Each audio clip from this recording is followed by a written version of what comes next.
And welcome back to the I Love This Movement live stream.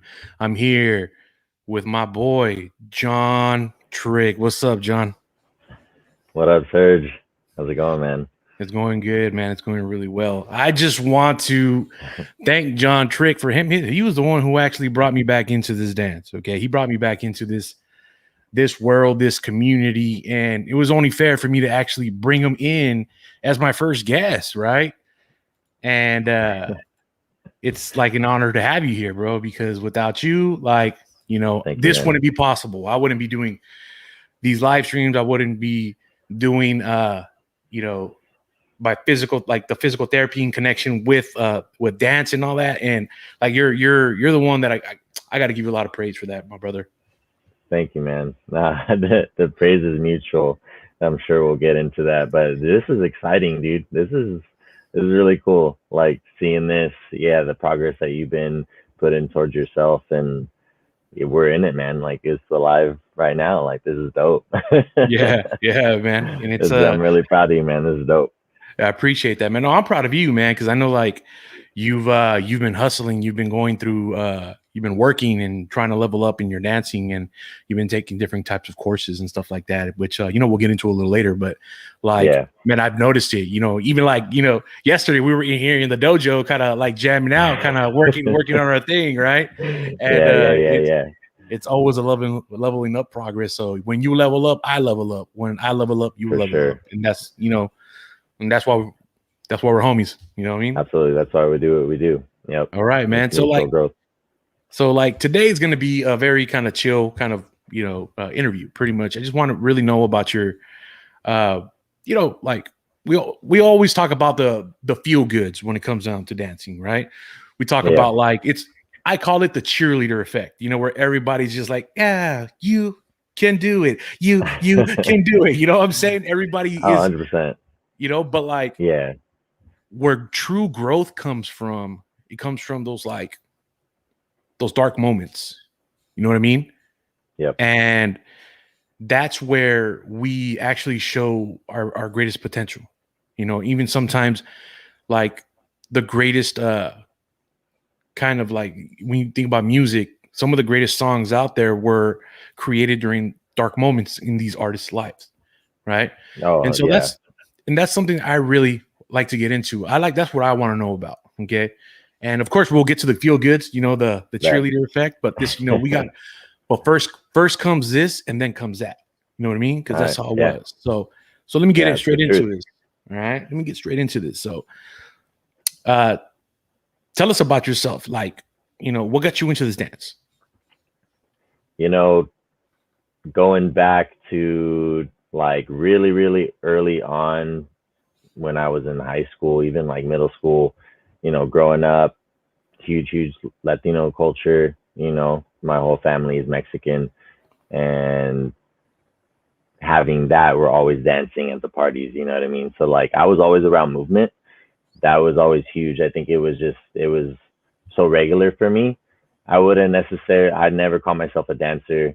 I actually like in fourth grade though, like did like our class had a ballet folklorico thing, and like I did that, we partnered up. So I like learned traditional Mexican dancing and the partner dance. And so I had that, but never pursued dancing. I was always an athlete growing up, just played sports all the time.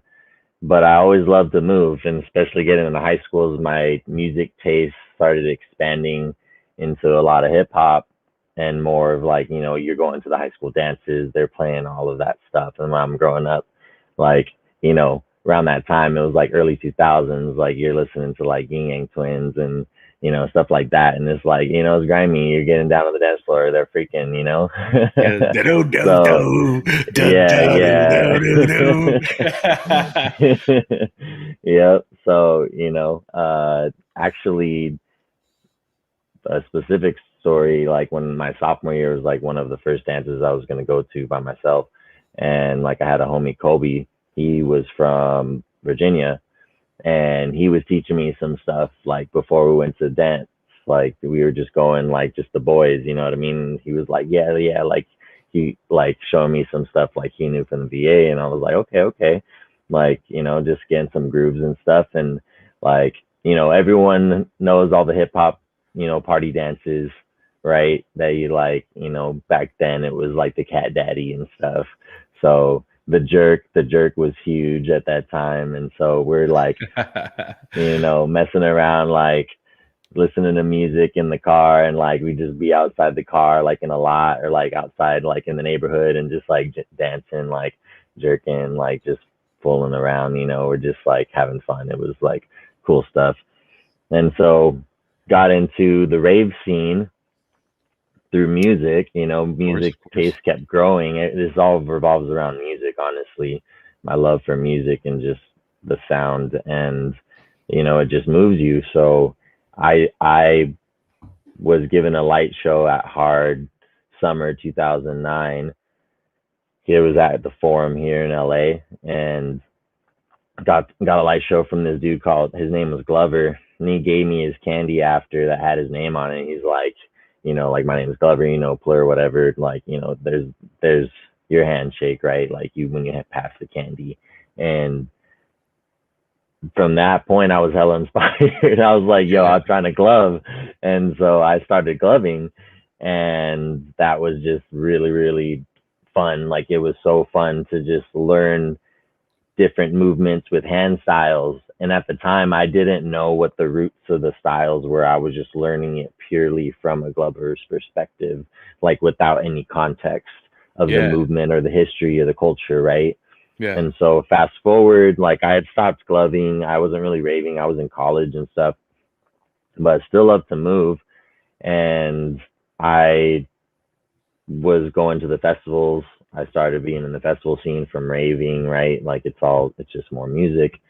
And at Lightning in the Bottle, I think it had to have been like 2000. Yeah, it's been 6.5 years now. So yeah, like 2014, 15, around that time. And saw the homie up on stage. I got this homie named Danny G, dope ass artist, like super cool DJ, producer, freaking mover, like everything. Like, he's he's dope. And so his homie was up on stage, did this crazy mime clown character to the set, and it was just like so illusional. And yeah, no, my mind was blown. I was like, what was that? I was like, dude, that was unreal. It was like he was a music. Yeah. That's Bro. it. Like, it was like he was a music. You get it? Yeah, no, I can relate, dude. One of the people that I seen uh doing like this, it blew my fucking mind, right? Like, I was at this place called, I mean, back then it was called the Qtopia, but it was the Vanguard, right? And it was Tetris, bro. Like, so Tanaka Tetris. He was just like, yeah. and bro, so I know exactly what you're talking about, because like when you see that, you're like, oh man, that's so dope, dude. It's Like, crazy, man. Crazy. so go ahead, man. Go ahead with your story. Yeah, exactly. So you totally can relate to that. And I asked Danny G, I was like, what was that, dude? And he was like, that's popping, bro. And so ever since then, I started doing research. I just was Google searching, like, history, started finding out about Soul Train and Electric Boogaloos and all that stuff, and the history of like Fresno and the Bay and everything from pop locking in LA and all that. And it was all just like reading about it. And then, like, slowly started teaching myself stuff. I was really focused in waving at first. I just would, like, I knew about like simple arm waves and like body waves. I knew those were concepts. So I just like looked up those terms, and then, like, kind of like the breakdown of the mechanics, like each body part. And so would like follow along with that. And then, like, a lot of people I would just see, I started watching a lot of poppers. I started following a lot of poppers and animators and all these people in the hip hop scene, the hip hop dancers. And I mean, I'd always been watching them too, even before any of this happened, like back when America's Best Dance Crew was around, like in Yeah. high school. That was high school for me. I was watching that all the time. I'm from San Diego, obviously. Shout out 619 No, for sure. Jabberwockies. Jabberwockies is Yeah, like that. yeah. They're from San Diego. You know, Hey, shout out bro. to them, the goats right there. You know, that was my first inspiration for sure. And without even really knowing what that was, you know, I eventually fell into that path. And so definitely heavily influenced a lot by their movements of, you know, those illusional styles, the miming, right? And started uh, found a video when I was, you know, diving through just learning and research of Pop and John. And it was this miming concept of creating space. And so he goes and talks about that. If you ever take a class from him, he'll definitely talk about that. That's one of his main things that he revolves a lot of his movement with and around. So super. I mean, his illusions the best, some of the best in the world, right? Like Yeah, dude. everyone knows him. There was a So reason. There was a reason he was on World of World of Dance. Dance, Yep. absolutely, 100%. He's amazing. So yes, definitely. If you have a chance to learn from him, go. But yeah, I saw that, and so that inspired some of my movement, and was like using a lot of that concepts with my waving and those mime techniques. And then, you know, ended up, I don't know how, but I mean, the community is really not that big. It's pretty intimate. So like when you start following movers, you're gonna find the greats. And so eventually found Frantic, Boogie Frantic. He was also one of the ones that I was just like blown away by his movement. Like, I mean, you know, like he's just his style, something about it. It's just like so aesthetically pleasing and natural, you know, and that's what I've learned over the years is what I now term pedestrian movements. Like, and that's just something I've kind of like just from talking to other dancers, like came up with that. It's just like he just is like he's doing normal things. Yeah. Like he's a normal human just doing, but like if you didn't really know, if you're just a normal pedestrian, not a mover, you would probably think like, oh, like he's just moving. You wouldn't even pay to like, you know, close attention to what he's doing. But like the movers know, and it's like, Yeah. whoa, what he's doing some really really high level stuff right there. Like, you know, that's, I mean, everyone knows, like, yeah, if you've seen him, like that style. So, and it's just so smooth. So yeah, super influenced by him. And then going down into, I was always just like inspired by like roboting because of that first dude that I saw at Lightning, you know, like, and so any type of mechanical movements, ended up finding AJ Mega Man. He's such a cool freaking dude, and like one of the dopest boppers in the world. Like if like he probably is the dope. Yeah. To me he is. To me he is. Yeah, shout out to AJ Sensei. Thank you, dude.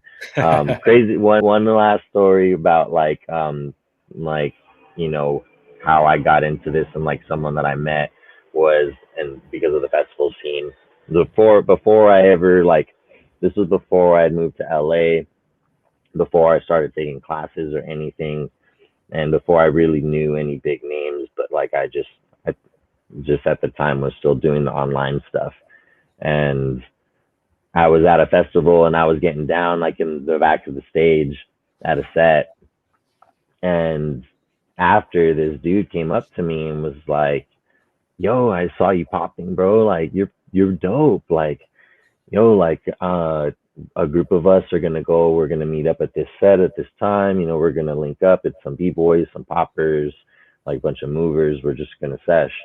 So I come through and then like exchange numbers, whatever. He's like, my name's Todd. I was like, bet. So like I didn't end up making it to that session, but like looked him up after, and then like put all the pieces together of who he was. Like, little did I know like how much of a great was like right here in front of me, and he saw me, you know, like, and I was like, that really pushed me a lot. And yeah, I mean, I told him this, yeah, like that I like put those pieces together, but I don't know if he's like remembers the whole story. But yeah, he definitely, him just seeing me and then me realizing later like who he was, and then how like kind of special a moment that was, and like if I knew who he was, I could have been like hella fanboy, like geeked out on him. But like instead, like I was just like, oh, dope, like good, great connection. I've been trying to connect with dancers, so and move in the scene because I didn't know anyone, and so I was like, perfect, Yeah. this is a connection. At the time, he was like abroad. He just happened to be there for the festival, but I knew I was like, I'm gonna, you know, oh, sorry. And it was like, yeah, Poppin' Todd, right? Like, I didn't say his full name, like, freaking, of course. I'm already realizing, or assuming everyone knows him.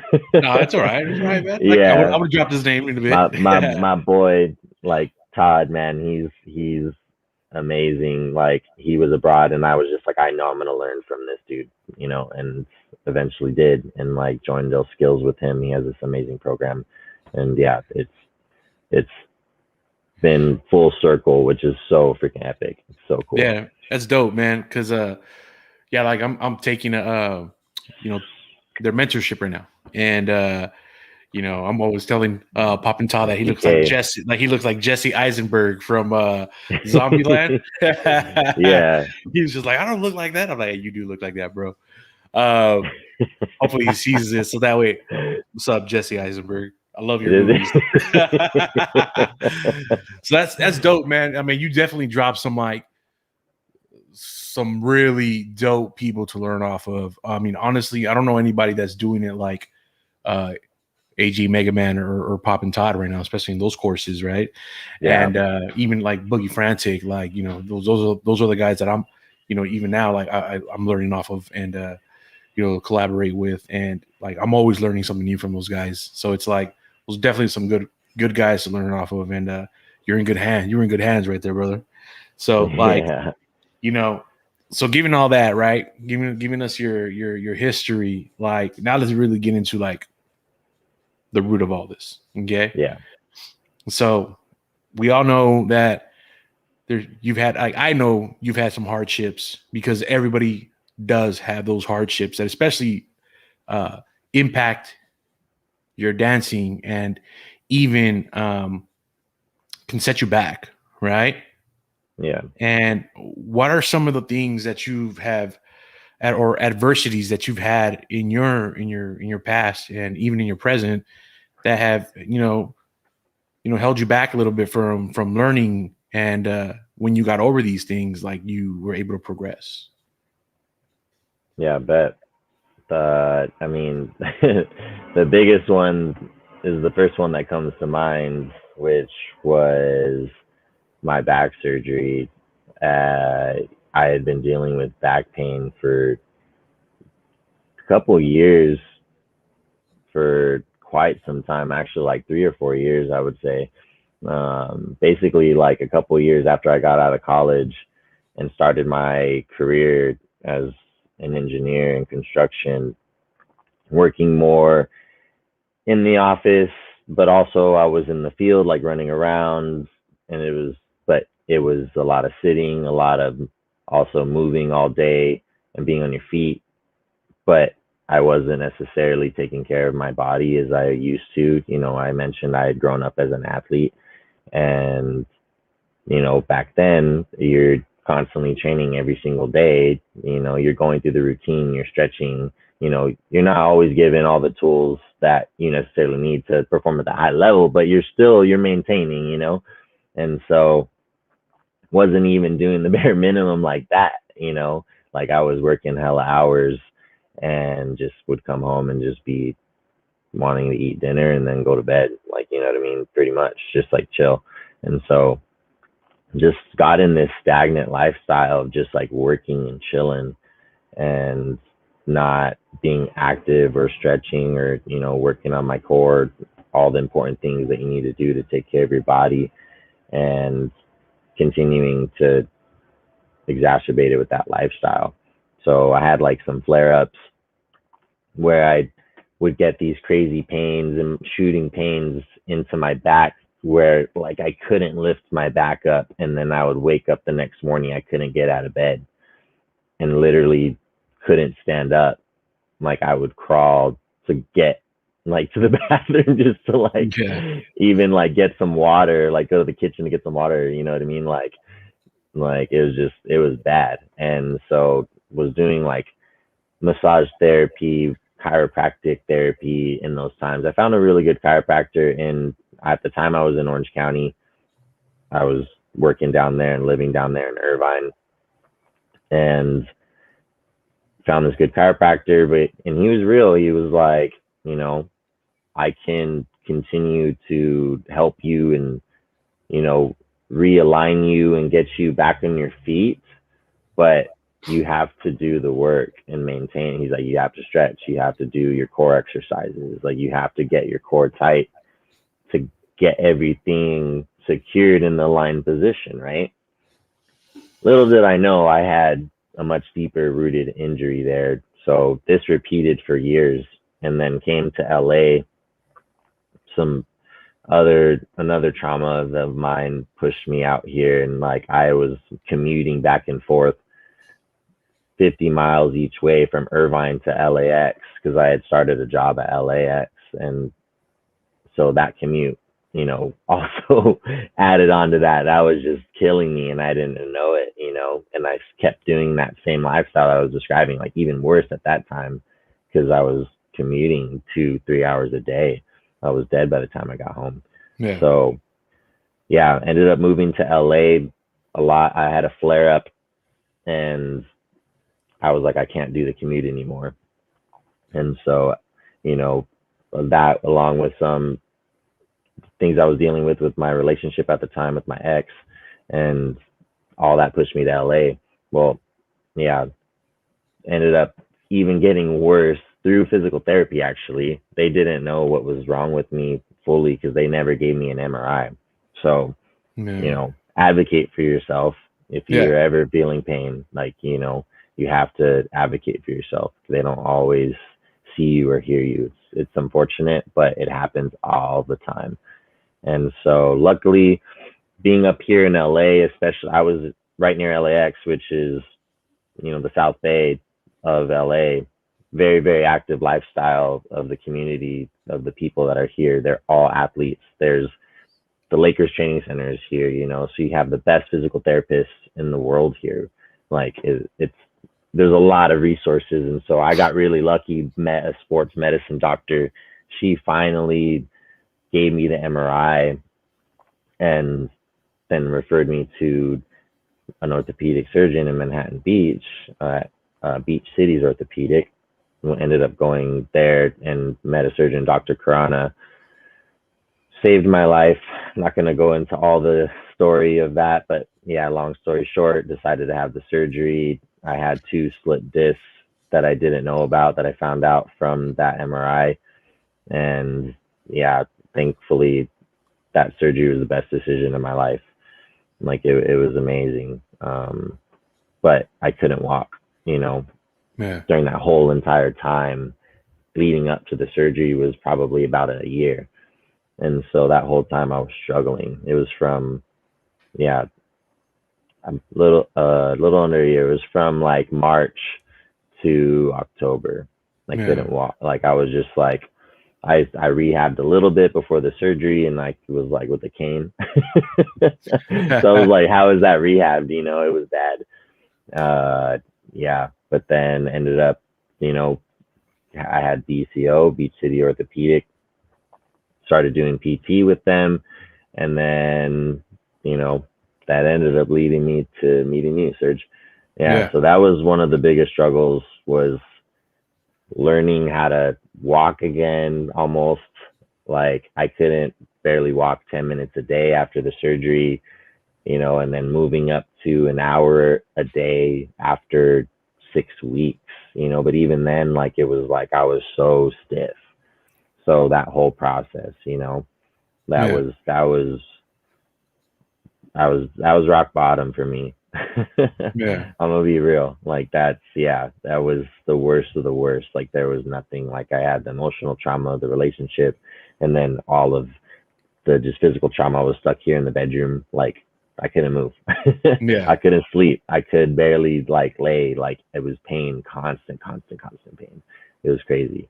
So yeah, going through that. huge, huge, huge. I think that also impacted, residually the mental state of my confidence with dance, because Yeah. I had been moving and teaching myself for a while, and I felt I had gotten to like a decent level of where I was like somewhat happy with like how my movement looked, and I was finding I was creating myself as a dancer, right? Not finding myself. Shout out to Papa and Andre for that. Mm. Yeah, I was creating, who I wanted to be, and I lost all of that. So that was also tough. Like, dang, like I know I had this mental image of like what was possible of my like what my body used to be able to do, but just that coming to terms that my physical body will never be the same as what it was, but looking at it the bright side, like it was time to rebuild from like Yeah. a good foundation, because a lot of my foundation was built off of my body being misaligned, overcompensating for things that were happening because of the injury and the nerve pain and stuff, and then the muscle spat, all that stuff. Like, even to this day, like I still have my shoulder on my right side is a little high and forward more than my left. The flexibility of the shoulder is it's much tighter here, a lot Yeah. more inflammation, and then because that's led into my left side of my hip where my sciatica was, and so my left leg is shorter because the muscles have like pulled it up, Yeah. It's tighter. It's a and lot so tighter. it's tighter. So it's not, yeah, exactly. It's just in a more tense state, which causes it to be shorter. And so all those compensations, right? I'm still working through that. It's still going to be time, but I didn't know that at the time. And I Yeah. was building on something that wasn't stable, right? So, having those times to come to term with that and like have, change the mindset to a more growth mindset, that it was super tough. That was a huge, huge, huge thing. And then like, leading into that, like as I got into LA and I had this surgery, right? And I used to be something. This was my ego, right? Yeah. Like tripping and on the wishes. But I started meeting all these dope dancers up here finally, and all these freaking super talented movers, and I'm starting to get in the scene, and it was intimidating. Like as much as I loved watching them, like it was intimidating to move in front of them, Yeah. because I'm like, I'm not anything. I had no confidence. It was bad. And so, slowly but surely had to push through that. And I did, different things to help with that, which I'm still doing. And yeah, so all of that, stemming from that injury is just, super, super tough. And it, makes it sometimes where like you're unhappy with what you present as a mover, which, you should never be. But, it's hard to understand that if you're learning and starting out. And so all of that, impacts your ability to train and like actually go out and move sometimes. Like you're just like, I don't want to do this, you Yeah. know? So yeah, pushing through that, definitely tough. But that was a good learning process. Yeah, man. It's interesting. I mean, I like there's a few things that you said that really kind of like got my attention. How you said that as you're going through, you're going through your medical stuff, right? And how nobody was accountable for you, right? And so Yep. you said that you have to be accountable for yourself and you have to take care of yourself, right? And I think a Totally. lot of people forget about that. I think people just tend to like Put too want much to, trust. or you're not just too much trust, but they expect the other people to do that for them, because Yeah. it's like, oh, well, this is like, oh, this is a service, right? Because the medical field is a service, but like, no, realistically, it's up to you for to do the things that benefit you, and Yeah. that's awesome, bro. I'm glad that's something to take out of it, because I feel um, we as just not just dancers, but people tend to always not want to be accountable for our own actions, right? Everybody wants to kind of rub it off on somebody else or kind of offload that stuff on somebody else. And you didn't do that. Like you were just like, nah, this is on me. I need to do this. I'm going Yeah. to do it. And I also want to bring up, you also talked about like as a dancer, especially a new dancer, I think we all go through that. Like when, we're starting to expose ourselves a little bit more. There is those dancers, and sometimes it's intimidating to dance in front of them, right? It's intimidating, especially when they're really good. Like, Oh yeah. you got. Like, I remember when I was first kind of getting to the scene, same thing as the rave scene. Like Boogie Frantic was there, and that dude, he used to like fishing people out of there. He fished me, but then after that, like I didn't want to dance anymore. You know what I'm saying? Like I was just like, damn, like my ego. You know what I'm saying? My ego was Yeah, like for sure. was hurt, and it's but that that also inspired me to want to get better. But not everybody's like that. No. And Yeah, it hits people different. yeah, and then there's also places that you go to where there's a bunch of dancers, and instead of it being like welcoming, it's more like you come in here and like, damn, am I gonna get in a fight? Like, what the hell's going on? Like, I thought No, we were yeah. here to jam out. I thought people were cool, but you guys are all like dogging me. Like, man, nah, like encourage me, because the Yeah. more you dog me or you make me feel like, oh, who's this like newcomer? Like, Yeah. I'm not there to steal your moves. I'm just there, like, because Yeah. I want to get down with some people. So the community can be open armed in some instances, especially when you find like-minded people, but at the same time it can be very standoffish, Oh and yeah. I've just dance though, or that's not just the popping community. That's yeah, our culture in general. for sure. People just, and it's actually been even more reinforced by COVID, unfortunately. But Yeah, now a lot of people are afraid to, even before COVID, people are afraid to engage with people they don't know, yeah, that's true. or they just don't, or whatever their reasons are. But like you said, they keep to their own circles. Yeah, And I personally saw that a lot because I was by myself, recovering from my surgery, and I just moved to LA, and I was just going out and going to shows and just exploring and networking and doing these things all by myself just to experience, new music and all that. Like I wasn't letting anyone hold me back, but I'm by myself, so I'm people watching and witnessing these things, and I'm a really outgoing person in general. So, but I'm not gonna I'm not gonna waste my energy on someone who's not really, I already can tell is not gonna reciprocate. for sure. And like, but you see a lot of that where it's just like there, how you said, like, oh, there's not as open arms, and like really, especially in like music, you would think it would be more. But Yeah, in specifically to the popping scene, yeah, no, you would think, in dance, everyone's like, oh, it's love, like, it's, we're here to teach, it's fam or whatever, like, and it's not always that way. No, for sure. yeah, And so that adds to the intimidation, because exactly. you're like, I don't know anyone here. Like no one's like greeting me. And then No you know one's what I'm saying saying? what's up. Like no one's kind of like taking me and like introducing me or like doing any of that. Like For something like, sure. being a host. Yeah, And because so I'll tell you one thing. When I went to Homeland, my first day there, like I did get approached by, I think it was at least from one of the OGs, Wave-O-Matic, Iceman. I think maybe it could have been like Coke, Pop and Coco, and they were like, "Oh yeah," they just start kind of giving me the lowdown, pretty much, nice, Uh, nice.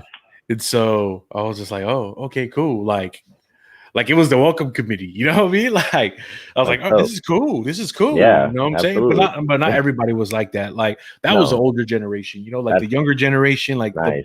people that were my age, and they were a bit more standoffish. Not all of them, but there was like it's like 50-50, you know what I'm Mm. saying?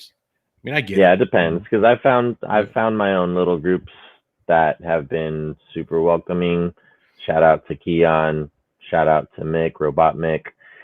Uh, met Keon, and he invited me to his sessions in Venice, and met Mick there, and like they're both were just like so cool, and just like, introducing me to everyone that came in. And it was definitely, I felt super, super welcomed. Met Tabo through them, and Mikey C. Shout out to Mikey. Yep. You But see, that know, makes you, how does that make you feel though? It makes you feel like, oh shit, like this is dope. Like that's how it should always be. You know what I mean? oh, it was no, I was it was the best feeling ever. It was a dream come true. As for me, Right. I had been learning by myself for so many years, and I told you I met, Todd, Pop and Todd, and having that, knowing that, but then he was abroad, so that resource was like a known, but I couldn't reach it. And then I was in Irvine. I didn't really know any dancers at the time. Did meet the homie Shui. Shout out to the homie Shui. He was one of the ones that took me under his wing down there. So that was really, really cool. But then when I moved to LA, I was always seeking more. Like Shui was the only homie and the first homie I had met down there, and I was like, yes, I finally met someone. But then I moved.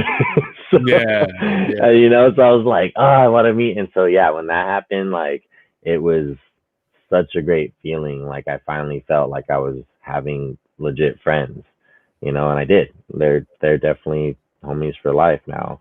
And that's amazing. And like, it was, Tabo's sessions at the time, they're pretty intimate, So like having that resource too, like being able to drive down there to downtown and sesh with them, on the weekdays, like that's a privilege. Such a random day, bro. But such a random day, yeah. late for me because I had work at 6 every morning, and I'm there starting at 11 p.m. So like 1 or 2. But I was like, I'm not gonna miss this opportunity. It was, and that to have that camaraderie and the exchange, like that's the culture. Like well, not only that, Tabo, Tabo is that man. Tabo's taught all the animators in LA. For sure. And pretty much anyone that's animating in LA is a student of Tabo. So I got to ask you this thing, because I think there'll be a few people that we know that would hate if I didn't ask this. Okay, they want to hear your side of the story. What side? Because I already told my side of the story and how we met. But but they want to hear your side of the story. Yeah, I bet. No, absolutely. Yeah, so I touched on that a little bit because, I had the back surgery, was doing physical therapy at the time. When I first started physical therapy, I was BCO. The clinic that I was at has 2 PT locations, or 2 doctor's offices. There's one in Torrance and the one in Manhattan Beach. And I had to go to PT in Torrance before the surgery because there was just no openings in Manhattan Beach. Manhattan Beach is very popular, and there's not many spots there. So it was, it was hard to get in. And that was like 10 minutes from my house versus Torrance, which was like 30 minutes, 35 minutes. So it was, definitely would have been preferred to be in Manhattan. But anyways, I was in Torrance, and I got a really good physical therapist named Jasmine. Shout out to Jasmine.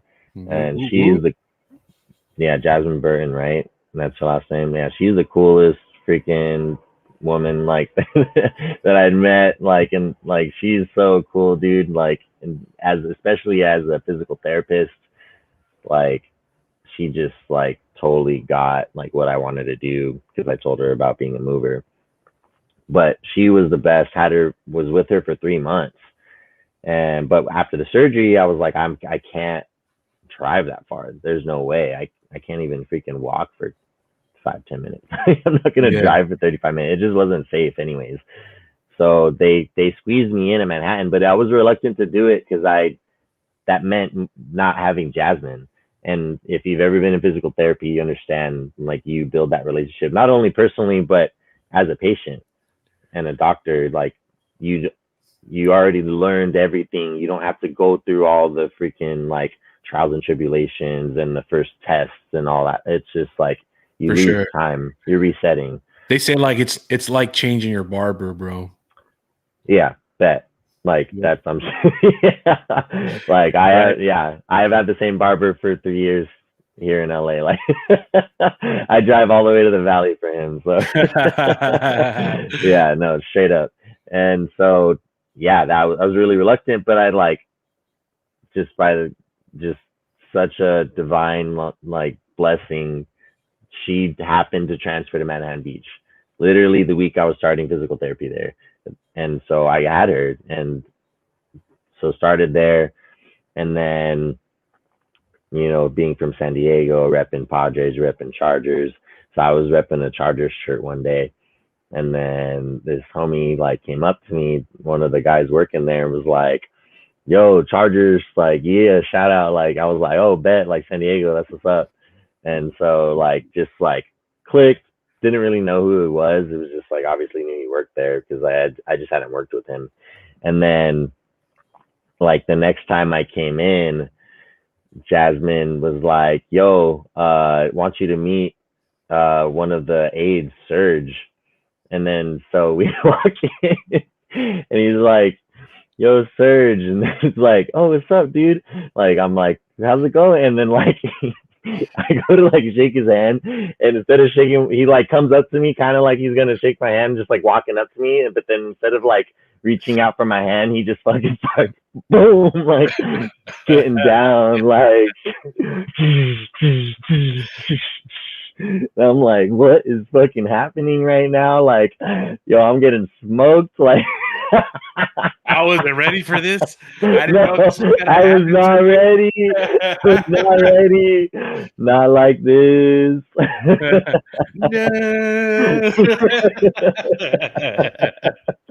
So I was like, dang, like, and that also too, like, like thinking back, like, with what I talk about with the struggle of the mental, like I was also like a little embarrassed, because I was like, damn, I suck. And like, there's a bunch of people here and they're like, yeah, get down like too. But I'm like, nah, like not after that. Like, and then I was very limited anyways, physically still. Like I literally I was like a week out of surgery. So like it was, yeah, no joke. My movement was super, super limited, but the confidence was definitely a problem. But yeah, no, like he smoked me.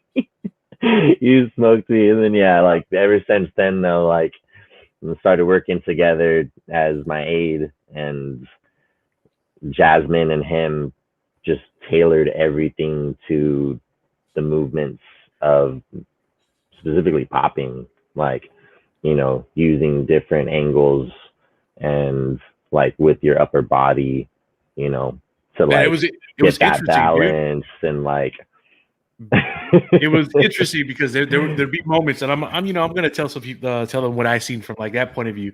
I remember her going through your rehab, bro, and like she would cater to to you. And I remember she would ask me some things like, "Hey, like this, like that. How you do that?"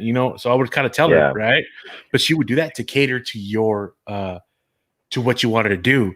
And so sometimes I would stay back, and it looks like they were both practicing a routine, like to get ready for battle. She was like, getting down, basically, like, and I was like, I'm like, damn, who's teaching who here? Like, who's rehabbing who? Because it looked clean. Like, I thought I was just like, damn, you guys are getting ready for like a battle or something like that. But that's how you have a good PT, man. Somebody who's going to cater it exactly to what you do. She was not a popper, a waver. At least I knew she was a dancer. She danced at some point. She moved. She was an athlete, but she didn't know anything about what we do, and exactly just what we told her. We just had to guide it, and but then that's how smart she was. She just would like take her experiences and apply that to what we wanted to do. And she her technique was pretty fire. Like I was like, dang, like she's like demonstrating. Yeah. No, it was cool. Don't back to holding, like being accountable and advocating for yourself. Like don't sell yourself short with a PT if you're ever in that. Like they have to cater it to you.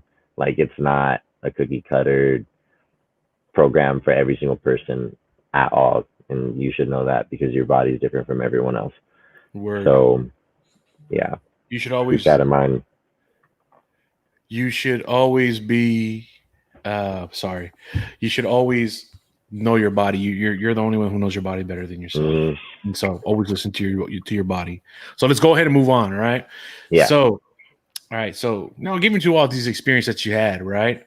So what led you to search for like guidance instead of like just learning the old fashioned way?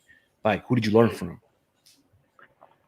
Uh, I mentioned them a few, but it was just I was getting to a point where I felt like I had plateaued with my own personal learning, and so there were certain things I was always drilling on, which have benefited me to this day, but I just I needed more of the technical side of things from an actual teacher. Like, you kind of you demonstrated it online, but it's not free and it shouldn't be free. So, you have to get, but the access to the teachers, like at the time where I was location wise, I just didn't have that. So Yeah. when I came to LA, also like me wanting to seek just community and friendship within the movement world and dancing world and popping scene, I just, that led me to wanting to have that guidance with them too. Like having someone that could you're just buddies and like you're just hanging out, but like you're getting down together whenever it's like whenever the feeling's there and you like exchange knowledge and all that stuff. Someone who has the knowledge that can pass those things on that you can't learn in a day. You know what I mean? You got to be with them for time or take multiple classes, right? And that's like, you were my first mentor. Like, that was a huge blessing. That's why I said at the beginning that the appreciation is so mutual, man, because finding you was the first like dream come true. That was like, oh my God, everything's aligning. Like, finally found someone that I can just be homies with. Yeah. Like we went through physical therapy for 3 months after my surgery, and ended literally like on New Year's, right? And then you were like, yo, like if you're trying to continue coming to the clinic, because I was coming every Tuesday, Thursday at the time, he was like, you're already coming here, like you already got the freaking habit and the schedule, like just, or the routine, like just keep coming and we'll get down instead. Like, and I was like, bet, like what?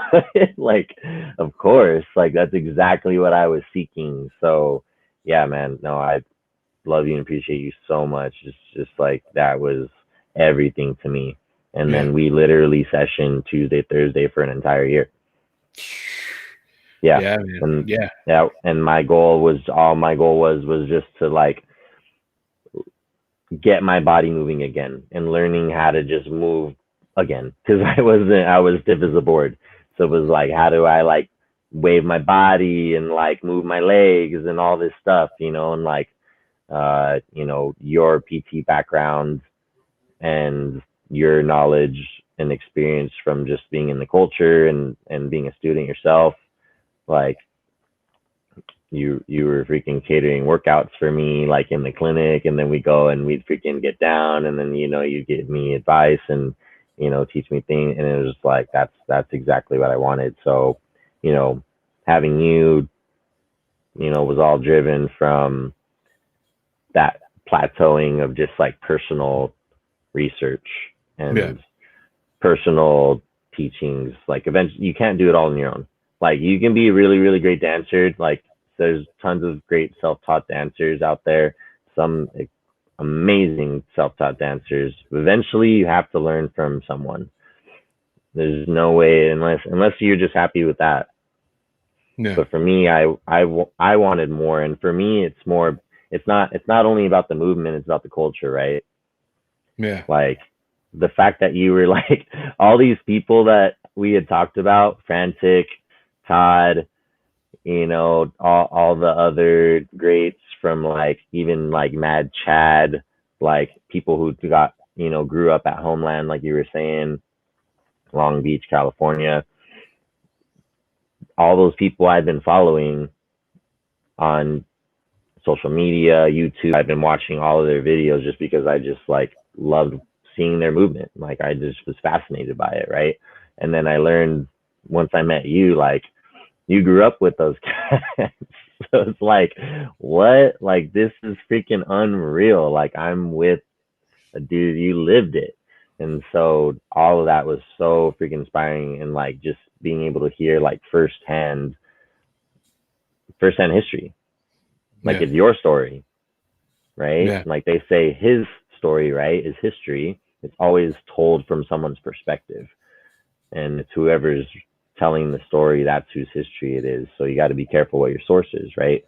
Like it was your source. Like, yeah, you were there, so I didn't have to second guess the source because it's from you. Yeah. Yeah. Yeah. Like I Appreciate was that, just man. so, yeah, no, it was yeah, absolutely, no, thank you. Yeah, And man. so yeah, like the seeking of the knowledge, like wanting to know more about the culture, right? Wanting to know more about people's stories, and because you like I just said, it's everyone's own personal story, and that's how the culture is passed on, is through storytelling.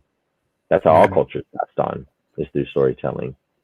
that's right. And it's super, super important. That's why community is so important. And that's why it's important to like not divide in movement areas. Like we need to come together so that we can continue to pass on this greatness that is movement, So and hip hop yeah, specifically. nice, man. So after let me get into my next question. Actually, sorry, I lost Do my it. train of thought for a minute. Yeah, That's the thing about nah, that's the thing about the live streams is that sometimes hey, this is it's raw. It just this is happens. all Okay, raw. yeah. Yeah, this ain't So scripted, y'all. so how did you find like the coaches now, the coaches that you have now, the mentors that you have now, Excuse and me. Yeah. how did they help you solve some of the problems that you had, and maybe some of the issues you had with being a student of this musical movement? hmm Okay, so I'll start with how I found Tabo. He was one of like first first animation teacher. He just learning basics from him and foundation. He always starts everyone out at level one. Like he doesn't teach anyone differently. You can ask him questions about higher level stuff, but like he'll just teach you. Like, but yeah, that's how you should start. You got to start from the ground up. So if you're starting out and you're watching this, don't skip steps. Like foundation is everything. And so yeah, I was here in LA, living in the South Bay area, working at LAX. I was at lunch one day in Marina Del Rey. It's like a beach town here right near Venice, and at the Chipotle, and I'm eating there, and I'm with my coworkers. I'm just sitting down. I'm like, I see this dude go up to the line to order, and he had pink hair. And at the time, I knew this homie online just that I'd been following named Keon, and I recognized his hair. I was like, I'm pretty sure that's him. Like, there's no, I'm like, that's definitely, like, I saw it was from behind, right? So I was like, I gotta wait till he comes around. And then he came around, and I was like, that's definitely him. So I'm telling my coworkers, I'm like, yo, this is this dope dancer right here. Like, what the heck? Like, because they all knew I moved. And I was like, second guess, I wasn't saying yes to my heart immediately. I don't know why. I was like, should I go up to him? I don't know if I should go up to him. Like, I was like, fuck it. Like, I'm going up to him. Like, there's no, like, this opportunity. Come on now. Like, he shows up right here as I'm eating lunch, like, in the town that I basically live in and work in. Like, it's meant to be.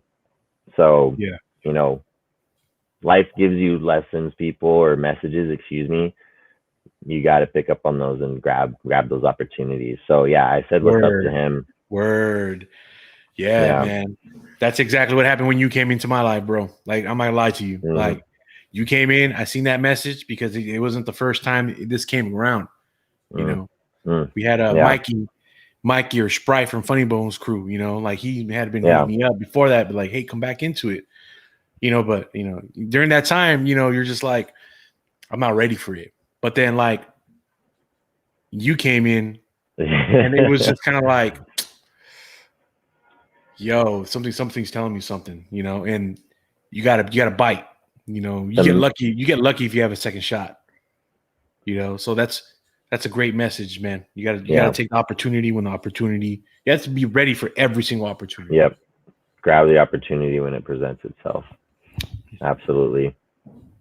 So you And so so you met met Keon. Yeah, Keon, he started sessioning there, right? And then knew about Tabo, but actually Mikey is the one that got me into a session. I went to a Funny Bones event, and it was the Funny for Life, Volume 5, I think. One of the dopest events I've ever been to. I mean, I haven't been to many events, but like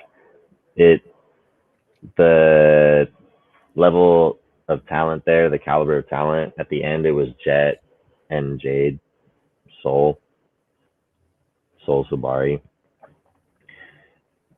Jet and Soul were getting down like crazy. Did you battle? Did you battle in that one? I did battle. That was the one I battled in. Okay. I battled against Sumi. Shout out to Sumi. She's such an amazing dancer. I mean, wasn't she on like America's Best or she was on So You Think You Could Dance? Yeah. Okay. Yeah, during that time, right? Right at that time too. So like I like went up against her, and I had never battled before. I was like, okay, let's do it. Like I just knew I was gonna get smoked, but I was like I'm just gonna put what I got. Like that's it. But that's a big win, bro. That's a huge win when you do that, because like you're putting yourself out there, and you don't what you're doing is you're steering into what makes you uncomfortable. And when you become uncomfortable or okay with being uncomfortable, you grow, you get better. Yeah. Why? Because if I did this like at this level, then when I'm at that level, this should be no problem. Yeah. You know what I mean? Because you already did it like when you were like still like fresh. It was now that you got some experience, now you're like, man, there's no problem. I'll jump into one of those. Yeah. Levels. Like, you know what I mean?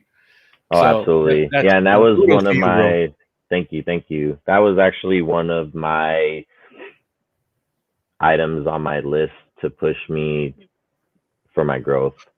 So that was like I had set after my surgery like a 3-year long vision, and each year I had specific goals, and I had different things that I was going to do to achieve those goals, and one of them was the battle, and it was just to get that feeling. It was to help with the confidence. Yeah. So like that first year was movement and confidence. Yeah, and that definitely helped a lot. It's dope, bro. But yeah, Mikey there, excuse me. I already knew him as a homie because him and Serge, y'all are freaking homies from back in the day. And he was like, dude, come. He was like, come over here. Now I want you to meet Tabo. And I was like, oh, Tabo's here? Like, let's go. Like, because I had already known about him from freaking Keon and Mick. So yeah, like I was like, yes. Like, and also from Otis Funkmeyer's videos, Tick Tick Pop, I was watching those a lot when I was doing my self-research and stuff. And that was also a really good resource. When at the time I was watching like his new episodes when he would come out, basically doing lives like this. And he would talk about Tabo all the time. And so to finally meet him, I was like, yes, like finally get to meet him. So then but then he was like, oh, the sessions are like freaking at midnight. I was like, what? Like, bro, I work in the morning, like on a Tuesday and Wednesday. I was like, are you kidding me? Like, but then he's like, actually, I'm going to try to come at like 10 now. And I was like, oh, bet. Okay. Like that's more manageable. Cause I go to shows on the weekdays and just not get as much sleep. I come home at midnight and go to bed, but after midnight, that's a lot. You were tripping when you were telling me that. You're like, hey dude, like, let's go to Tabo's thing. And I'm like, yeah. Like, Tabo, hell yeah, let's do it. And you were like, yeah, it's at midnight. I'm like, bro, you tripping, dog. I gotta wake up at 5 o'clock in the morning and be at work, bro. So like, for sure. I'm not as young as I used to be. I can't do that anymore. I can't sleep for 2 hours and wake up. But for those people that could, like, man, if you were able to make that, you were gonna level up. Yep. And so I just made it happen, and so started going there for a while, a few months, every week, which was really, really awesome. And then I told you that about Frantic. And so now that I've been in LA, like Frantic was a huge inspiration of mine, and he started doing classes at, I think it was called the Basement in NoHo. Like every Saturday, Sunday, he was doing the Saturday, his freestyle, where's the fundamental foundation one, and then the Sundays was like more like uh, it was more like group community, like I forget what he called it, social sun. Yeah, it was a social Sunday thing, and so like Okay. he would like partner you up, and then you would do some drills, and then we would cipher. Nice. And so that was really uncomfortable. That Yeah. was like the first, but yeah, I was like seeking, I already knew I wanted to learn from him because I was so inspired by him, and like being here in LA, I was finally close. So took his class, and only went to that one, but I still remember the foundations and drills he taught us, and like, I use that a lot, like to help. And yeah, just the whole cipher setting as well. That that just like also exposed a lot of my weaknesses and fears. So I was like coming to terms and realizing how scared I was to dance in front of all these dope fucking dancers. Like Yeah. there was some freaking sick dudes there, and like Lily Frias was there because her and Frantic are freaking so close. Lily she was also leading dance Femme Fatale with Yeah. Dassy and yeah, Marie. And yeah, no, like she's Fire. She's she's fire, bro. fire. She's She's fire. so Yeah. fire. High level, high level. And so, and I already knew who she was because you dance. So I was like, man, like there's dope people here. Like this is intimidating once again. And So that's the yeah, that thing is was. that like when you're not like when you come from like places outside of LA, Mhm. so like you can get kind of starstruck a little bit, you know what I'm saying? Yeah. But like a lot of these people, um, like I find that kind of interesting how like when people are like, oh my god, you know this person, oh, you know what I'm saying? Like it's like, Yeah. well, yeah, I get it, they're like popular or they're like up there, right? In all their right, but we're so used Yep. to seeing them that it's kind of like, well, yeah. But then when we see people come out from like outside of LA and they're just getting into it, and especially today in this like digital Mhm. world, right, where it's easy access, right? And you don't have to Yep. be here in order for me to interview you. You know what I'm saying? Like Yep. I could see how people can kind of get starstruck sometimes, or it's just like, oh my god, there's like so many dope people here, and I Yep. find that really interesting because I take that for granted. Yeah. You know what I mean? I take that for granted. Like, there's a very Yeah. few like dancers that I can be like, oh my god, oh my god, So Yeah. like, No, for but sure. I feel that, man. Yeah. Um, And so actually you saying that right now just sparked a memory of mine. Like Frantic, so Frantic's whole, like I was just following him on the gram too, and like he's always giving back to the culture and the community, like hosting events. And so like he would host battles and post about it. He'd be a judge, and like went to this like tiny barcade in downtown LA, and he hosted a jam there, and like he was a judge, and like um Keon was in the battle. I hadn't met him mm, yet. That story that mm, I said, I hadn't met him yet. yeah, And so, but he was dope. And I had saw him on Otis's channel. He did an interview with Otis on Tick Tick Pop. And so I knew about him. And then I saw him at Frantic's jam, and I was like, oh, dang, I know that cat. Like, I'm going to just go say what's up after. So again, take that opportunity. Like, you're at a jam, say hi to people, yeah, like, push yourself out of your comfort zone a little. Because as much as we were talking about, like, they're not always open arms, it's because they feel the same as you most of the time. yeah, you're right. Yeah, like there's a lot of people that are there by themselves. Not everyone's part of the fam or the crew that's hosting it. So it's also intimidating for those people. And so you have to keep that in mind that you're not the only one. So reached out to Keon at the battle and like introduced myself, connected. And then I had seen him, and then like that's when I was like, "Yo, I don't know if you remember." He's like, "Yeah, actually, I do." And so yeah, just had to add that, and that was such a also like everything was aligned. I was like, take those opportunities, man, because you never know when it's gonna come back later. And I had met Yeah. him at Frantic's Jam. So and then continuing on with, my teachers, I told y'all about how I had known about Pop and Todd and met him at the festival years before. I met him early on, like out of college. So like it had been years. I was in Irvine for 3 years, and then I've been in LA for 3 years now, and a little 3.5 years now. And so like there was a long time when I was just like, I still wanted to learn from him. And then right before COVID, he had started his Ill Skills program, and he reached out to me because he never really moved back to California. He just moved back to California. He was always away, so I was never able to take class with him. And Yeah. so he lived in Portland for a long time. He was like abroad for a long time. And so I was just like, when am I going to learn from this dude? Yeah. And so, yeah, he reached out to me, which another testament to his character, man. Todd is such a genuine, true dude. Like, He's funny too. He's awesome, a funny guy, He's dude. so funny. He's so funny. Yeah, he's hilarious. And yeah, like he reached out to me on the gram, like, hey, like I know we've been talking about, connecting, and he's like, I'm starting this program, but at the time I was busy, and then COVID happened, and he was doing a second round of that same program, Mill Skills, and he reached out again, and I was like, yeah, I'm in. Yeah. Like, I want to train this entire year. Like, I'd already known I wanted to. That was my second year. Like, I wanted.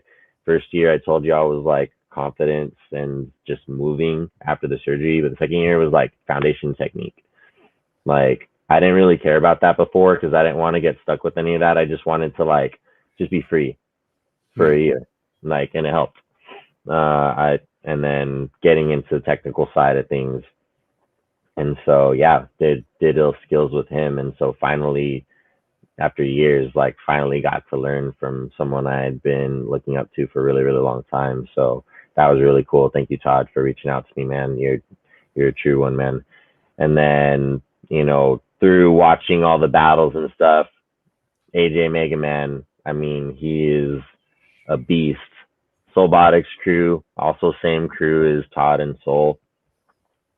He's on another level with animation, specifically bopping and robot. And like, if you want to learn about robots and bopping, he's the guy. But animation, like, yeah, like, so just seeing his movement in battles, like, so inspired by him. He's such a cool freaking mover, so creative, huge performer, like, just, yeah, definition of like a showman, Definitely like, a big showman. always, yeah, puts on a show, always puts on a show, but will smoke you at the same time. Yeah, man, that man is like, yeah, you see him do some of that stuff, man. It's just like he has a whole different, like, he's on another level, dude. You know what I'm saying? it Like, really is. And so I had always animation. We've been talking about popping a lot, but I was always inspired by animation, Jabberwockies, Frantics animation. I was always really inspired by Dragon House, watching Dragon House from Atlanta. Like, because I told you I was just watching YouTube videos. I was just watching dancers, so I was always watching Dragon House, like Blueprint, Droid, all those cats. Like, that was like I was like, so this is crazy. Even Hitman, like, he's not part of Dragon House, but he would run with them. Like, like, oh my god, those guys are just like so cool, and it's all animation, but like, it was always so mysterious, So like, learned slowly from Chabot and then from Todd, but like, I always knew I wanted to learn from AJ because AJ was a student of Bop and Andre. oof, Right, the and legend right there. the legend. He's legendary Bop and Andre. Like, if you don't know, look him up. I'm not. You need to know him, so I'm not gonna say Yeah. anything. Look him up. It's in the name, Boppin. Yeah, Bob There's and a story Andre. about that, but yeah. So like, but AJ's from Canada. You know, people freaking pay tons of money to fly him out, and you know, it's just so he can do a class. But like, he's not always flying out and doing classes. He's a busy guy. He's doing his own thing. Yeah. And so, like through ill skills, people, I started getting exposure to reality check. AJ has a program called Reality Check, and if you want to learn animation, sign up for Reality Check. Like if you want to learn how to put on a show and do robot dance, however you want to call it, animation is what it is. Learn, yeah, sign up for Reality Check. It's in the name. He gives you a reality check. This so is interesting. He makes the most simplest move into such a complex way of doing it. He'll do something like that, but he'll make it like, dude, how the hell did you do that? You know what I'm saying? Like, he goes, I broke this down into 4 different ways of doing it, and then I'm like, but I'm gonna add a character, and I'm gonna add this to that, and he just like the simplest moves, he just makes them like I think like something that Todd likes to say is we're magicians, you know? Yeah, like a magician. Well, AJ says keep it simple, stupid. So yep. That's why. But yeah, like, you know, actually the homie Koi, shout out to Koi. He, you know, he actually connected to me I made a gram because if you want to be a mover, it's a lifestyle. It's the culture. You can't have your foot half in, half out. You know what I mean? Like, you gotta fully commit, and having an Instagram is part of that. Yeah. Whether or not you're, you know, always creating content, you have to connect with your network. It's about networking. So that's where all the information is about this. It's all on the gram. That's what I slowly started learning. I had gotten away from social media because of my professional career, and I didn't want to sign up for that type of stuff. So that's why, like, I made it like, you know, this is who I am, John Trick, like, and this is my persona. Like, you got to commit, right, to something. So like, I made that Instagram to connect, and he connected with me. He just commented on the video. Like, one of my first videos, like after I had got my surgery, I started recording out here in LA, just freestyling. And he like saw me and was like, that's dope, dude. Like, and I was like, damn, like, I saw his stuff. I was like, this dude's pretty cool. Like, I was like, damn, he sees me, you know, like, it's really validating. Like, so when you see something, say something, share the love. Like, if you appreciate something, go and tell someone. Be vocal about it, because it's very appreciated, and you don't know where that person is at in their own life or space. They could really, really need that. And so, yeah, no, I was like, damn, this dude Koi is awesome. And so, like, had been connected with him on social media for a couple of years now. But yeah, like, he had done Ill Skills too, and he jumped into Reality Check when I was doing Ill Skills. And then he's like, dude, this is the fucking best program ever. Like, join this thing. He's a huge advocate. I think he's the reason a lot of us got into Reality Check. Thank you, Koi. And I mean, on top of me already wanting to learn from AJ, I was pretty set, but he was just like, yeah, I got more exposure from him, thankfully. And so, yeah, finally took that, and now just graduated season 3, actually. So yeah, it's no joke though. Like, be ready. Yo, man, you said something like that really resonated with me, is that, you know, when people reach out to you, make sure you respond, because like, you don't know how that might help you, or realistically that might help them. You know, you don't know where people are at, even in a dance world, but in a personal level. Like, man, you don't know what people are going through. Maybe they're looking for somebody, and that could be like their last thing, you know, and they're reaching out, finding somebody to kind of connect with. And, you know, if we don't connect with those people, you know, sometimes they might not be around, you know, and that's how reality, sometimes that's what reality is, especially during during this time of COVID. Yeah, things are starting to get a little bit better, but still, I mean, a lot of us people are still getting sick, and things are still kind of shut down. They're slowly opening up, but they're starting to shut down. Yeah. I mean, they're still shut down. And he goes, but during the heart of it, like, it was a difficult time. But And think so, of all like, the things that people were normally dealing with on a day-to-day basis and for already sure, struggling with, and then they get hit with this. It's this no, monster. And so, it's a monster. Yeah. So what yeah, leads it's me important. into like this next thing, how like Todd, when he started his course, like he did it at the perfect time, like right at the perfect time, because people needed this. Yeah. No, I feel You so needed this, blessed to. No, absolutely. I feel so blessed for both Todd and AJ. They've created these world-class programs, man, and it enabled access to in such a great time for everyone all over the world to come and create community when we were all forced to isolate Yeah. and stray from community, right? Which we talked about already is so important. So yeah, no, thank Yes, you sir. to both of them. Like you hit it spot on. It was such a perfect time for those programs. Like I 100% definitely needed it. It was perfect timing, and yeah, grateful to them. Thank you, AJ. Thank you, Todd. Yeah. Well, much love to both of them, because, Yeah, like, much love. I'm taking some of their course right now, and I'm actually doing the mentorship. And there's a lot of FTK. things. There's a lot of things that they're that goes on both. That they're both kind of like working in, that has to do with some stuff with reality checks, some things with the ill skills, and it's interesting, dude. It's an interesting program. So for those people who want that type of mentorship, it's definitely worth it. Oh, Um, 100%. yeah, Everyone, if you want to in, learn, sign up. Ill invest in skills. yourself. Invest in your 100%. Yes. Thank you. Stole it right from my Invest in mouth. yourself. You know what I'm saying? That's So it. I'm gonna get into Invest in yourself.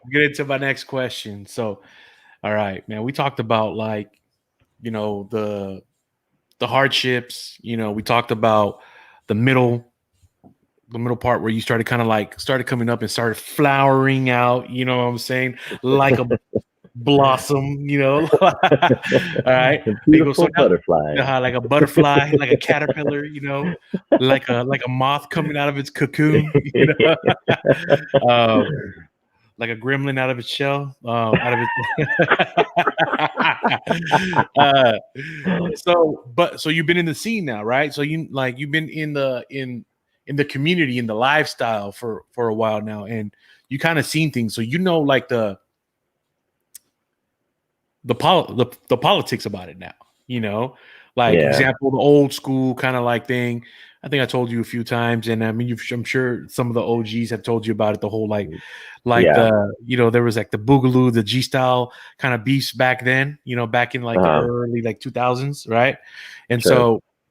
so, building off on those types of issues, like, what are some of like the politics that are, or even issues that needs to be addressed in this community? Like, The first comes to mind immediately when you talk about that old beef between the EBs and G Style is now I wouldn't necessarily call it a beef, but there's just so much disagreements between the newer generation and the older generation. Now it's more of a generational gap. So newer generational dancers are more concept oriented. And if you don't know what that means, in context of what is opposite is more of a fun style, groovy, where you're always moving and flowing with the song, where on top of, or, in comparison to, for example, a style like where tutting has come into play, like, or grown into, because, tutting's been around for the entire time of popping and everything. Like it's always been there. All these forms that y'all use, it's always been there. Yeah, I think the King Tut is accredited Tut, to yeah. is accredited. I mean, obviously it's named after him, so.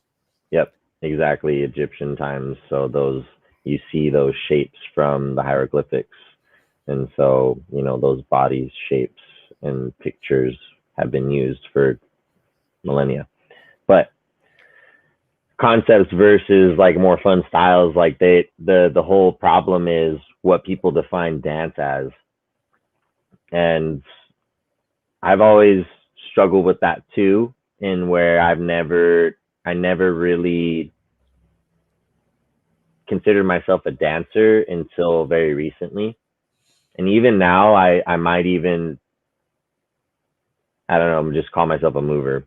But, you know, I would say I am a dancer because I've gotten to the point where like I said earlier, I've committed fully into this lifestyle and being a dancer. Before, I second guessed it and didn't want to consider myself it because I was never formally trained. Yeah. But I think that's the problem, and that's where I think a lot of the root of that new generation versus old generational kind of disagreements and beef and what is considered dancing, you know, like that. It's, you don't have to be formally trained to be a dancer. Yeah. We all can move. You know what I mean? And so, like, if you enjoy dancing, you can say, yeah, I'm a dancer. You know, I dance. Like, you don't have to formally train, and you can love to go dance salsa on the weekends. For sure. Like, you're a salsa dancer. I mean, you got to think about for sure, right? You know, Like, that's yeah, no, it. yeah. Dude, hey, You're you got to doing remember, it. even this dance, even like, you know, even this dance that we do, you know, it's like there was a time that it wasn't like seen as a dance. You know what I mean? You know what I Exactly. mean? Yeah, So, totally. you know, and it was kind of like, oh, you know, it was sometimes people think that they were fighting, or, you know, they were doing this, or, you know, it was realistic. It comes from it's a ghetto dance, bro. It comes from the hood, and it comes from like you know, representing what It's black culture, man. you know, black and brown culture, bro. Yeah, Because absolutely. that's exactly where it comes from, you know. And it's Absolutely. uh and so yeah, dude. So like, if it's kind of almost, you know, I'm not trying to offend anybody or belittle anybody, or you know, but I just in a way, it's kind of like, if that's how popping, waving, tutting was in the 80s, and that's coming back around when people are feeling that way towards like animation because they're doing it differently, then Mm-hmm. you're just doing the same thing that was happening. You're pretty much reintroducing, he goes, that what are the words I'm looking for? That, you know, you're trying to push down like something that's trying to come up, right? Exactly. You're trying to put what movement and dance is into a box. And Exactly. that's where I was kind of leading into, is them putting down the new dancers and saying that's not considered dance hurts people that want to come into the scene.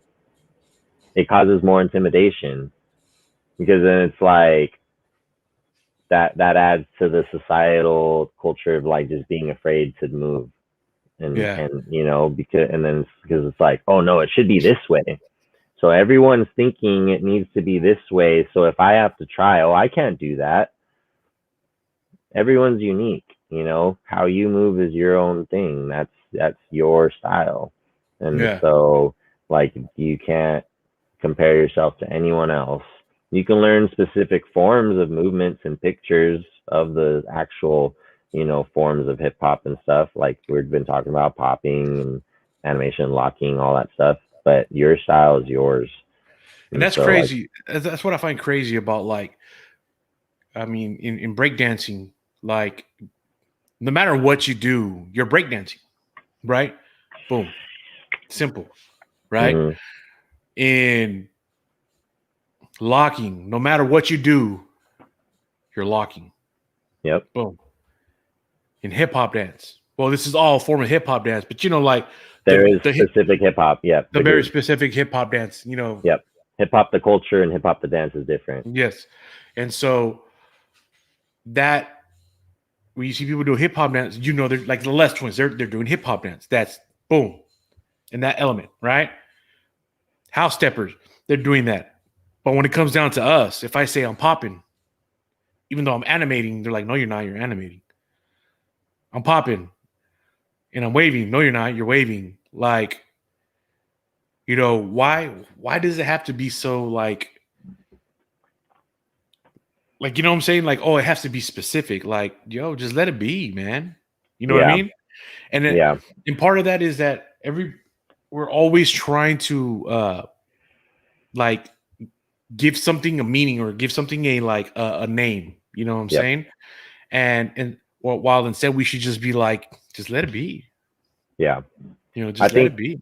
there is a other side to that coin in the fact of those who are uneducated by the forms and the styles and the culture. We need to be educating, but yeah, there's when it's like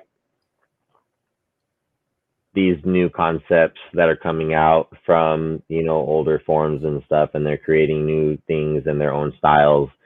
It's like, yeah, just that they're creating themselves. Let them call it their own thing, because it's not the same anymore. Yeah. And that's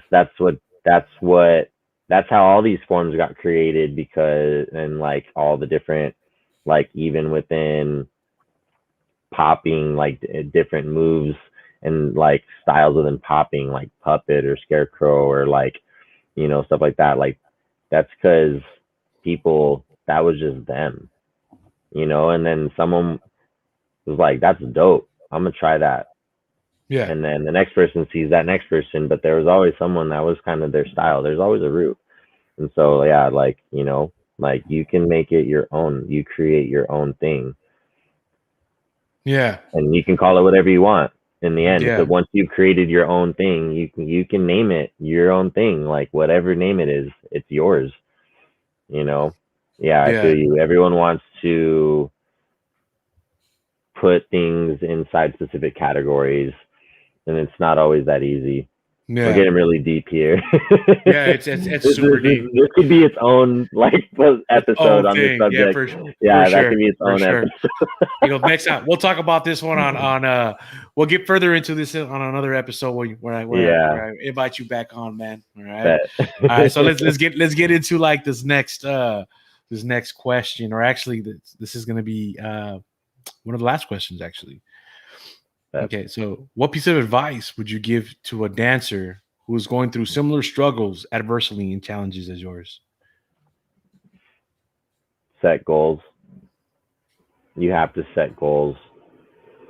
You have to have something that's tangible for yourself. What do you want to gain out of this? What do you want for yourself? How do you see yourself personally in 3 years, 4 years, 5 years? If you can't look that far ahead, look a year, 6 months. You know, do you got to look a little bit and create a plan. You don't stay there. You got to pull back to the present and continue driving, but create that roadmap. You know, I talked about a little bit about my roadmap in the first year being movement and confidence. Part of that was doing that battle that I mentioned. Another part of that was I had a talent show that we hosted at my work with all the coworkers on site, and it was to raise money for the American Cancer Society. And I was like, I'm gonna enter that talent show because I need Yeah, to put myself out there. I need to just move in front of people and get confidence again. And so I did those things, and it taught me a lot. And the next goal was the technique, and it was taking classes. And so I, knew I was going to take specific classes, and we unfortunately got hit with a curveball of COVID, but you know, that's actually good that we're talking about that, because, you're going to come into more adversity, more challenges along your way, and you have to be able to adapt. You have to be able to change and course correct. Your roadmap is one thing. You have the end goals. How you get there could change. The path could, veer a little bit. It could take a little bit longer, but it's okay. You know, but you got to remap it and course correct and adapt to overcome that obstacle, right, or that adversity that you're facing. So, for example, COVID, I jumped on those courses, the online courses, and even though it's a big investment, it costs money because it's 3 months of learning. That's a lot. Think about it in perspective of taking a class, just an hour class, and that's 15-20 bucks a class. You know, you're taking one a week, maybe more. It adds up over 3 months. So, Yeah. it's a comparable price, but it's like you're paying it all at once. So, like, yeah, it's like, dang, like, but that's when you got to, like, you know, do what you can, hustle, like, you know, you can do payment plans. Like, these cats, they're not here to freaking take your money. They're here to teach you, but, it's work for them. So they can't do it for free. It's a hard work. And so, yeah, like, you know, find those things, invest in yourself, invest in yourself to get better, find mentors, teachers, and do the research, the continuing to teach yourself and take initiative when you come in those times of adversity. And outside of that adversity, that's going to help you when you come to that adversity or that obstacle or challenge. You've been doing it for so long, right? All these habits, the research, the drills, the labbing, the classes, that when you get into a funk, that's something you can go back to and still fall back on. You just maintain that routine, so once you build that, it's easy to keep it. Just find different ways to do it.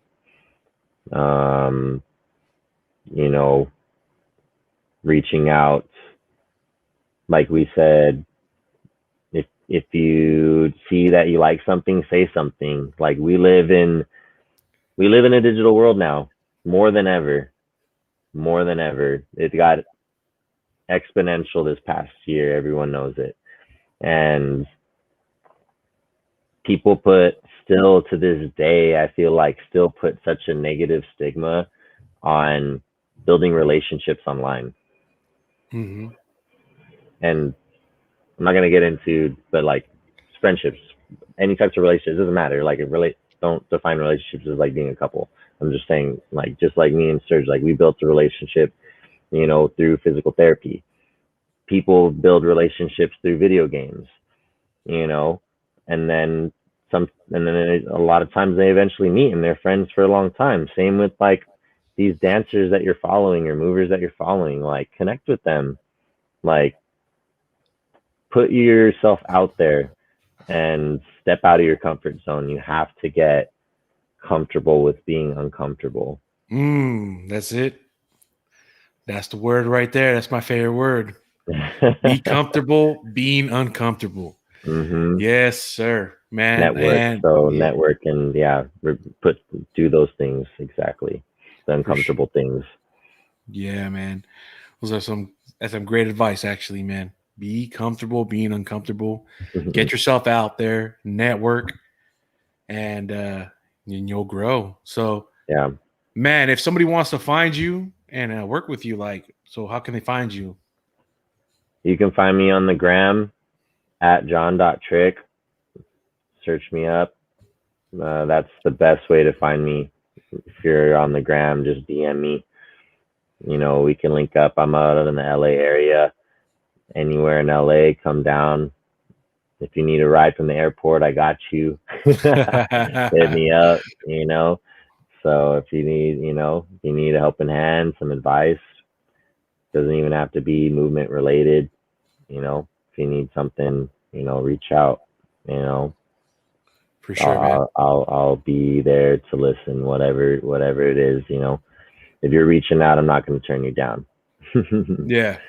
Yeah. So, So, John, man, hey, thanks for being here, man. It was a pleasure. I mean, it was fun, right? It was pretty cool, right? oh, so cool, dude. Thank you for having me, Serge. Now, this was amazing, brother. Like, I love our story, like, me and you. Yeah. So, and I love sharing that. And so to have this opportunity to share it like this is super, super cool. Thank you for doing that. Now it's solidified. You know, you can't change your story because it's already it's going direct, bro. Yep, it's out So of cyberspace now. hold So your peace now, homie.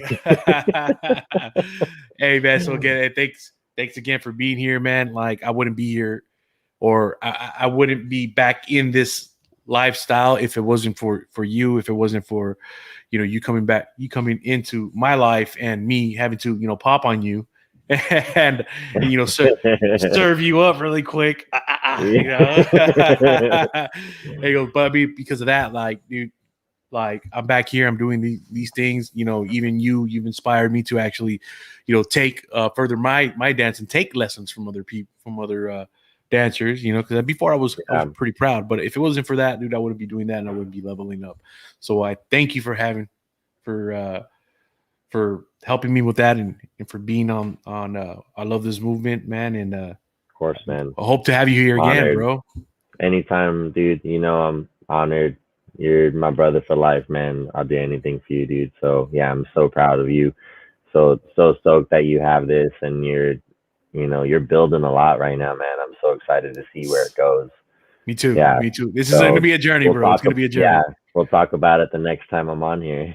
Yeah, for sure, man. If not, maybe you'll have your own podcast one day, or maybe even live stream of some sort. I'm definitely you'll definitely see some live streams here in the future for sure. I'm gonna just leave it at that. I see the little what you did there. All right, homeboy. Yo, And this is man. it. Much love, Serge. For sure, man. This is the end of this, and I'll catch you guys on the next one. Peace.